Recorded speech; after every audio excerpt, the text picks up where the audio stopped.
ہمارا on line تجربہ internet پر مردوں کی اجارہ کے بغیر بہت مختلف ہوتا، لیکن اگر ایسا ہوتا بھی تو انٹرنیٹ پر سب اچھا نہ ہوتا۔ 29 اکتوبر سال 1969 کی رات کو 21 سالہ طالب علم چارلی کلین ایک کمپیوٹر سکرین کے سامنے جھک کر بیٹھے ہوئے تھے۔ وہ University of California Los Angeles میں بغیر کھڑکی کے ایک ہلکے سبز رنگ کی دیواروں والے کمرے میں بیٹھے ہوئے تھے۔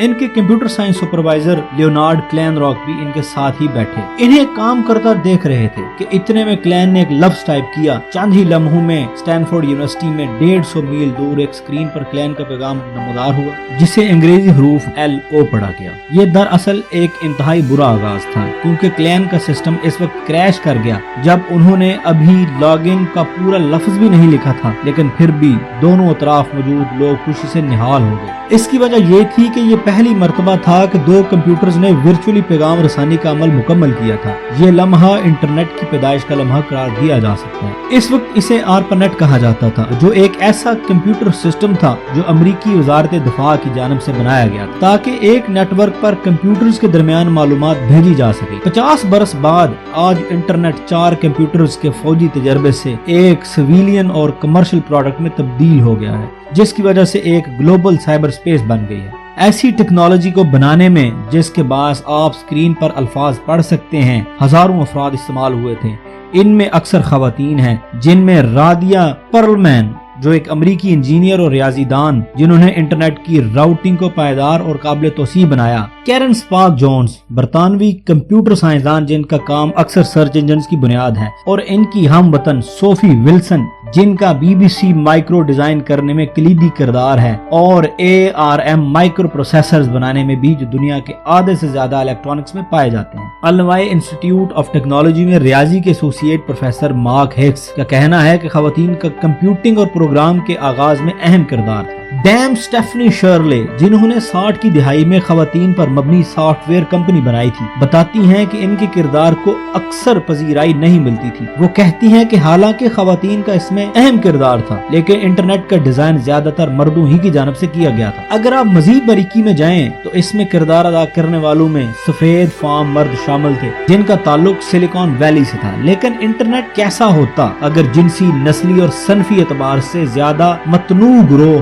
اس کا ڈیزائن ترتیب دیتا؟ اگر خواتین اور اقلیتی طبقوں سے تعلق رکھنے والے افراد کو شامل کیا جاتا اور اس کے ڈیزائن میں ان کی رائے لی جاتی؟ اس وقت تاریخ کو واپس جا کر تبدیل کرنا تو ممکن نہیں ہے، لیکن اس فرضی سوال سے یہ سوال کھڑا ہوتا ہے کہ مردوں نے انٹرنیٹ پر کیسے نہ مٹنے والے نقشے چھوڑے ہیں۔ یہ نقشے اس ڈھانچے اور اس کی ظاہری شبہ پر بھی موجود ہیں، اور ان ذرائع پر بھی جن کو استعمال کرتے ہوئے ہم دوسروں سے بات کرتے ہیں۔ ظاہر ہے کہ یہ بھی ضروری نہیں ہے، اگر خواتین اور اقلیتوں کا اس کی تخلیق میں کردار ہوتا بھی تو سب اچھا ہوتا۔ تاہم اکثر ماہرین کا ماننا ہے کہ ایسا ہی ہوتا۔ اگر ایسا ہے تو پھر ان مختلف فیصلوں کا ظاہری خدوخال کیسا ہوتا، اور کیا ہمارے آس پاس متبادل انٹرنیٹ کا تصور ہوتا جو سب کے لیے منصفانہ اور تحفظ دینے والا ہو؟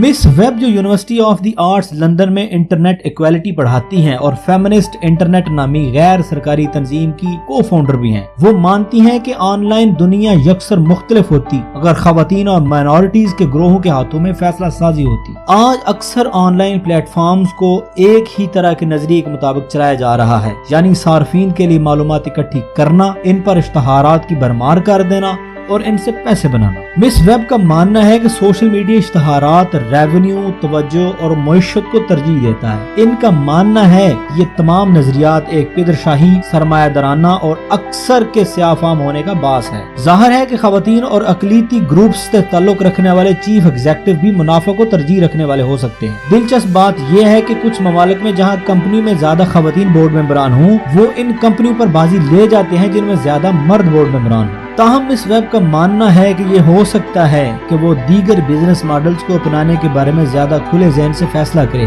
مثال کے طور پر ایسی جن میں ماحولیاتی پائیداری، سماجی انصاف، کارپوریٹ ذمہ داری، انسانی حقوق اور مشترکہ آزادی کی عکاسی ہے۔ وہ کہتی ہیں کہ میں سمجھتی ہوں کہ اگر زیادہ متنوع افراد فیصلہ سازی کے مراحل پر نظر رکھے ہوئے ہوں تو ایسے مزید ماڈل سامنے آئیں گے جن میں مختلف آراء، ثقافت اور ترجیحات ہوں گی۔ مزید متنوع ٹیم ایک ایسے انٹرنیٹ کا پیش خامہ بھی ثابت ہو سکتا ہے جو زیادہ بین الاقوامی ہو اور اس میں غیر مغربی ثقافتوں کے حوالے سے زیادہ حساسیت موجود ہو۔ اس سے شرمناک صورتحال سے خود کو بچانے کا موقع مل سکتا ہے۔